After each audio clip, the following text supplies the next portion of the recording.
Hello everyone, and welcome back to another Live at 5. I am your host, Curator Kevin Adkisson, and I am coming to you live on Academy Way in front of Saarinen House in Metalsmithing. Head down Academy Way. Today we are going to be talking about the Griffin Gates, the Gates by Gary Griffin, which are at the end of Academy Way. And I did a Live at 5 about their restoration on Instagram many moons ago, last June. And I thought I would bring it to you all, my Facebook followers. And so the gates, of course, close Cranbrook every evening and on days when the museums are closed. And they were installed here in late 2001. The idea of these gates, the need to have gates here, came about as a result of some of the other things that we have talked about at Live at 5, the Woodward access road, the arrival feature, and the entrance feature. And what happened was that for many years this was considered the sort of main gate of Cranbrook, and there were never actually any gates installed here. There was a little guardhouse that would be wheeled out, or it was left open. And so there was a need once the Woodward access road was built, and that became the 24-hour access point of the Academy, to be able to close this vehicular access point. And so Gary Griffin received the commission in 1996. He worked on it for 2 years. It was then fabricated and installed in either 2000 or 2001. I have conflicting information about the year that it was installed.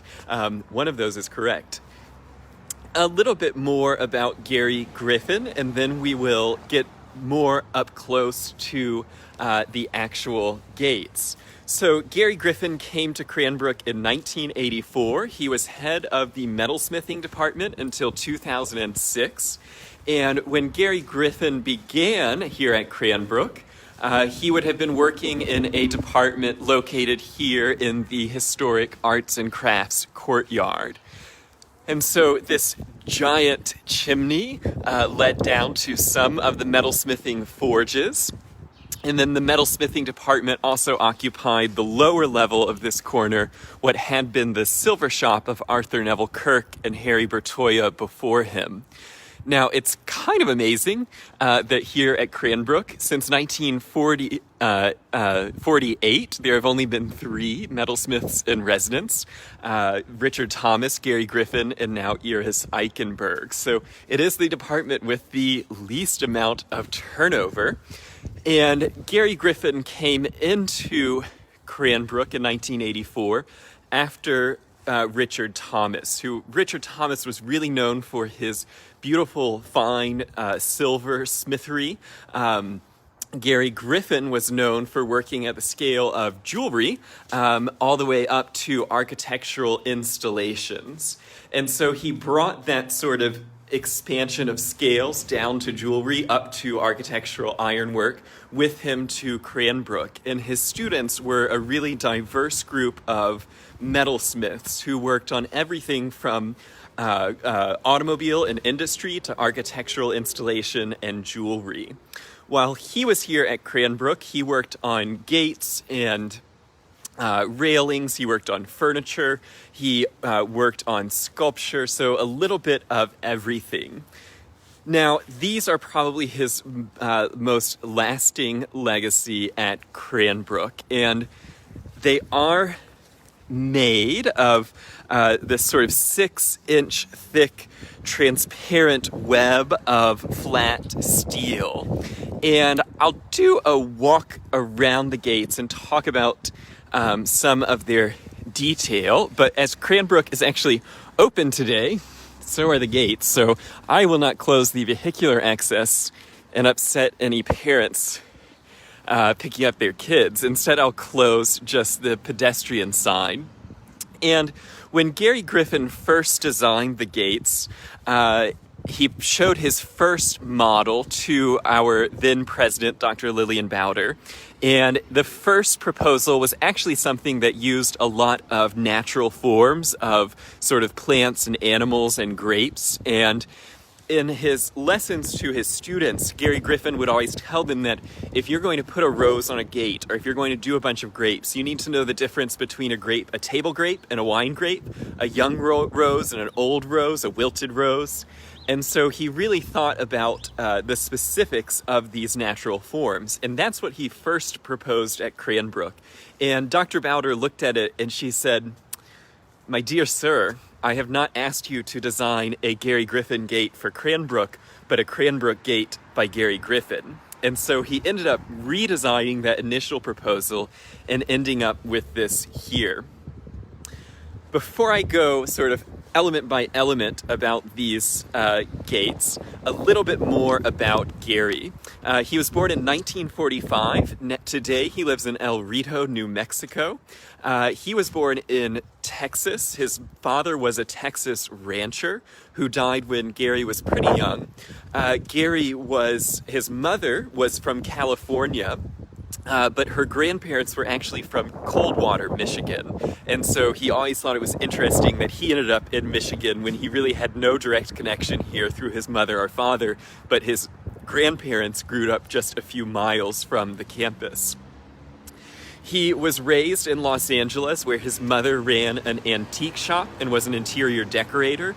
And so Gary Griffin had really early exposures to some Cranbrook artists because his mother sold Jack Leonard Larson textiles and Charles and Ray Eames furniture, lots of Knoll and Aero Saarinen design. So he, reflecting on that, said he sort of knew these Cranbrook designers by osmosis. Even as a little kid, he didn't know what Cranbrook was. He was actually less interested in the modern designs than in the antiques in his mom's shop, and it gave him a sort of lifelong interest in beautiful things and finding things and in discovering things as a sort of kid moving about this antique shop. He then went off to study at Cal State University Long Beach, where he didn't know what he wanted to be, so he took sort of classes in everything. He eventually transferred into the art department, where he thought he might be a window dresser. And then he was walking down the hall and he heard the metalsmiths talking about how hard it was to be a metalsmith. And he thought, well, that seems like a challenge I should take up. He ended up taking physics with Mr. Wizard, the great Hollywood actor who was also a physics teacher. And then he ended up studying at the Tyler School of Art in Philadelphia, where he studied jewelry making. He then taught at the Rochester Institute of Technology for 10 years when he saw the call to come to Cranbrook in early 1983, 84. And he put in his notice at Rochester Institute of Technology, where he was pretty bored because he found that the metalsmith students there were all just too analytical. There was an engineering school, a technical school, and he was ready to move his practice beyond that. He puts in his notice, he takes the train down to New York City, he gets out at Lexington Avenue, and he walks out, and on the front of the Metropolitan Museum of Art was hanging the Cranbrook Design in America, the Cranbrook Vision banner, and he thought, well, if Cranbrook is already hanging off the front of the Met, then surely I can go to Cranbrook, surely that's the place for me. He moved here with his wife, who was a teacher, and their family, and he taught here until 2006. While he was here, he made all sorts of work, from sculpture, utilitarian objects, gates, fences, in all different styles. Now that we know a little bit more about Gary, we'll look back at his gates. And again, if you have driven around campus, you know this gate. Unfortunately, when you see it closed, unless you're driving home along Lone Pine Road, you're probably more frustrated that the gate is closed and you have to add 10 minutes to your journey to actually get back to where you want to go. But when it is closed, it provides this sort of perspective drawing across space. And Gary Griffin described the gate design as being a sort of line drawing in three-dimensional space. And so he wanted it to be like a sort of perspective drawing or a globe. And he was interested in thinking of Cranbrook as this sort of very specific spot on the globe, but also being a global community where you have artists and designers from all over gathering here at this very specific sort of latitude and longitude. And as the students and all our sort of worldwide audiences come through, you are sort of moving through this mesh of lines of latitude and longitude. Now, he also talks about it as being reflective of a web or a briar patch. And one thing he was interested in was adding a sort of thickness to the gate. So when you look at it, at first, it seems very thin, like just black lines in space, but it actually has the steel bars are bent on 3 different planes. And so there's a 6-inch thickness to the entire gate. Now, what I find a little bit perplexing is that the thinness, I just don't quite get the thinness as an aesthetic choice. You can't see the gates from much distance, which is why they get hit by cars. But it is a neat effect that he does where he uses these thin metal forms, and then as you go on the side of the gate, you begin to understand them as a perhaps more complex arrangement. And he wanted it to move between this sort of transparency to this flatness. So I guess my critique of them is, why would a gate, what is the benefit of having that transparency? Because he did achieve the goal of going from this sort of flat stock to this transparent line drawing. Now, he also is very interested in how the gates attach to these Saarinen pillars. If I show you the top of these pillars, this is originally where the great Carl Milles boars were displayed. So they're now on the piers of the Nichols Gate, which is 100 feet behind me, the gate that leads up to the art museum. But originally the boars were actually situated on these limestone piers. Gary Griffin talks about the hinge that he uses to attach the gates to the pier as not coming out of a tradition of ironwork. It's not a sort of ironworker's hinge that ironworkers like Samuel Yellin or Cranbrook's founder George Booth might have used, but instead it's a very sort of blown up silversmith's hinge. And so it's more of the hinge that you would find on a teapot or a work of fine silver. And it's made of these really beautiful chunky trapezoids that then link together. And it provides an enormous amount of strength, really sort of extraordinarily over-engineered for a little gate like this. But when it comes to the very large gate, by using this silversmith's hinge, he's able to not have any type of support on this end of the gate. And so in earlier designs, he suspected that it would need some sort of wheel as it closed, but by using the silversmith's hinge, he is able to keep it fully cantilevered out. Now, I'm going to show you here on the pedestrian gates because, as you can hear behind me, traffic has really picked up here in our idyllic suburb. So there are these openings within the gates, and these line up again on the sidewalk so that they provide these sort of frames that capture the view down Academy Way. And in the center of this frame, we see the sort of row of buildings from the Art Club, Dorm 1 to Saarinen House, and then Milles' studio and Dorm 2 at the end. And in the center of the gate, we again have these openings, and when these close, you then have a view straight down Academy Way to the pillars of Saarinen's design. And so this arrangement here, which is really quite Saarinen-esque, if we think of his designs for windows or for furniture, are silver, where you have the larger major L, which is then sort of reciprocated by flipping and becoming a smaller L. So this sort of Saarinen geometry. But when the gates close, these two L's meet up on either gate, and they frame perfectly the columns that are down by the Jonah Pool. And so you can maybe see, if the camera focuses, there is a limestone pillar, two limestone pillars right there. And so these parts of the gates line up perfectly with that pillar at the end. It was important to Gary that the gate be asymmetrical, and so when they are closed, just like the best of Eliel Saarinen's architecture, which is sort of, his buildings always appear symmetrical, like the art museum appears symmetrical, but then is in detail is asymmetrical. So the gates are overall, they appear symmetrical, continuing Saarinen's limestone pillars across, but then in detail, even this top line, it's actually asymmetrical between the two gates, and the sort of briar patch or longitude and latitude lines are fully asymmetrical. Now, one thing that I've heard, and I've heard some people say, no, that is not true at all. I've heard others say, oh, it is true. And there are multiple versions of the story. So I should write to Gary Griffin and just ask him if any of them are true or if all of them are just good readings.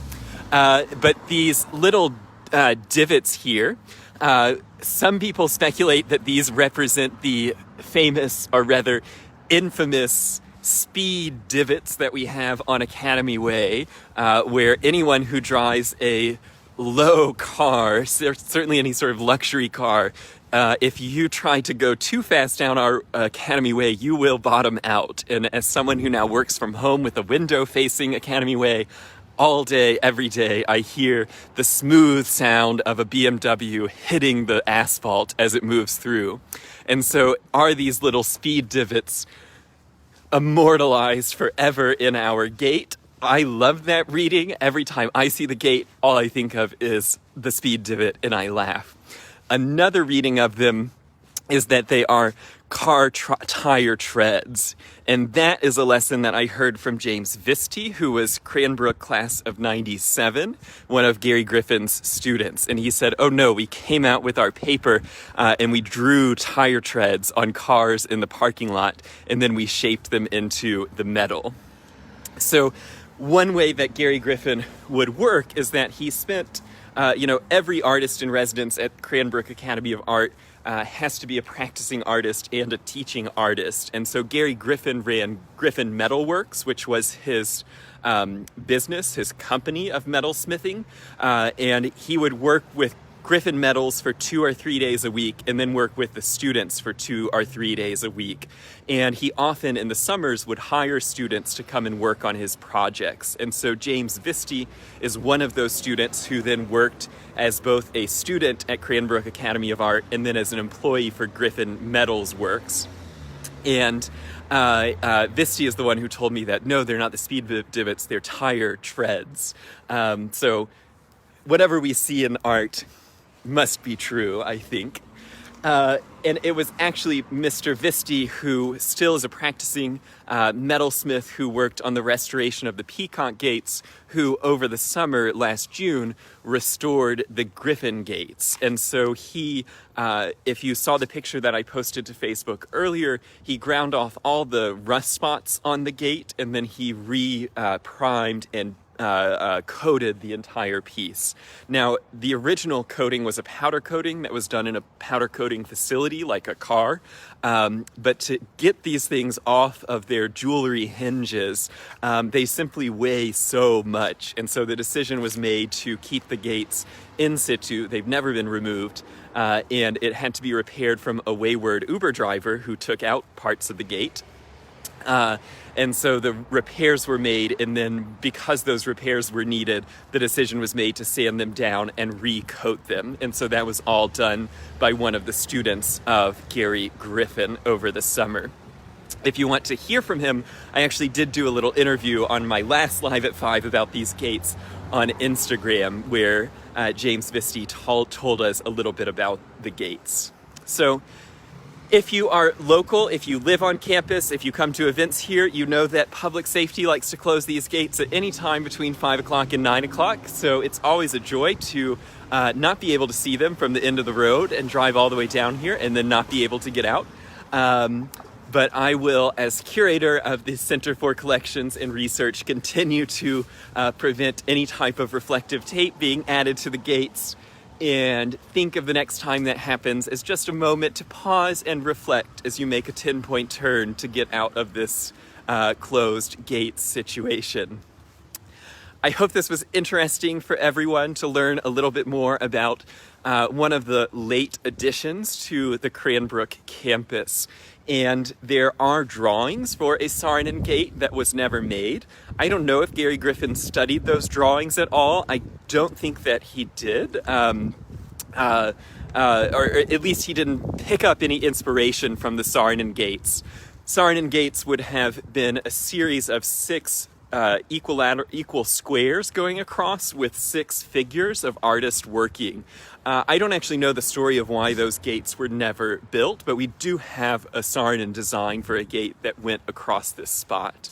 There's a couple of other spots where Saarinen's gates have been removed, or where George Booth gates have been removed, and so there's always sort of a need to be moving and rethinking our gates here on campus. And if you think, oh, Kevin, that's terrible, you're a National Historic Landmark, everything is perfect. Well, my dear follower, George Booth himself actually knew that it would become necessary for Cranbrook to change and evolve. In an important letter that he wrote late in his life, he sort of said, if the institutions that my wife and I established need to change, if they need to evolve, if they need to close or expand, even if the gates must move on campus, whatever Cranbrook does, it should not be a sort of tomb. It should be a living, breathing institution. So George Booth knew that gates would move and change and be added and sort of evolve with the campus.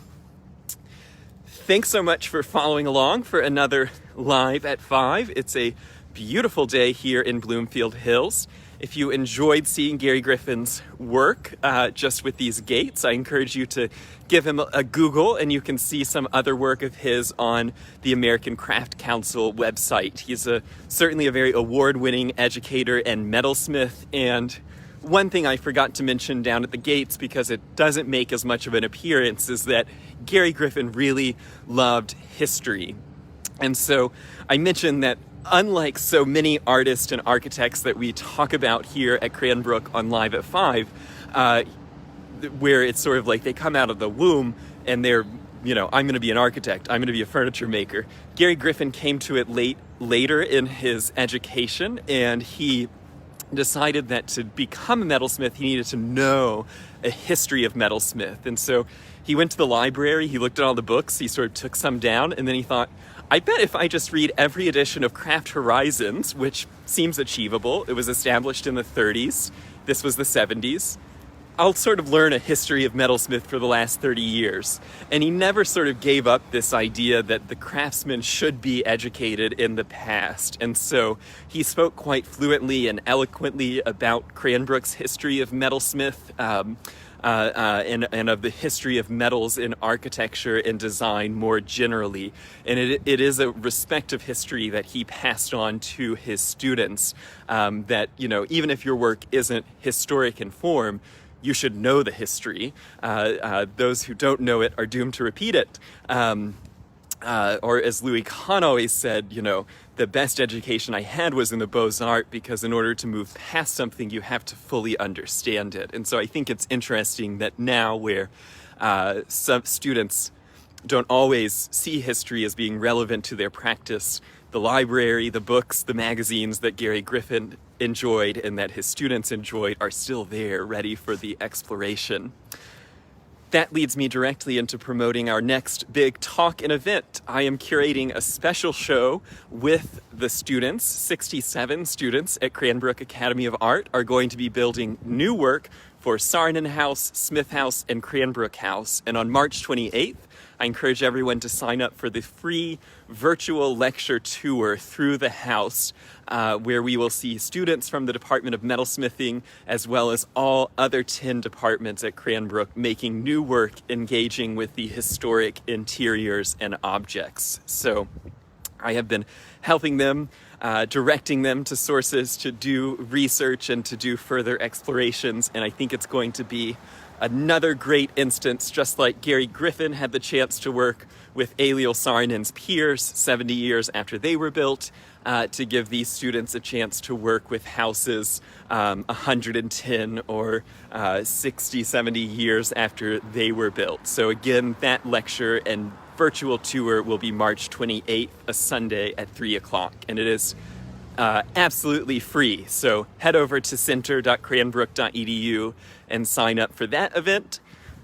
Until next Wednesday, everyone, I'm Kevin Adkisson with the Cranbrook Center for Collections and Research, and thank you so much for joining us on our little tour of the very heavy, very dark, very lovely Gary Griffin gates here at the intersection of Lone Pine Road and Academy Way.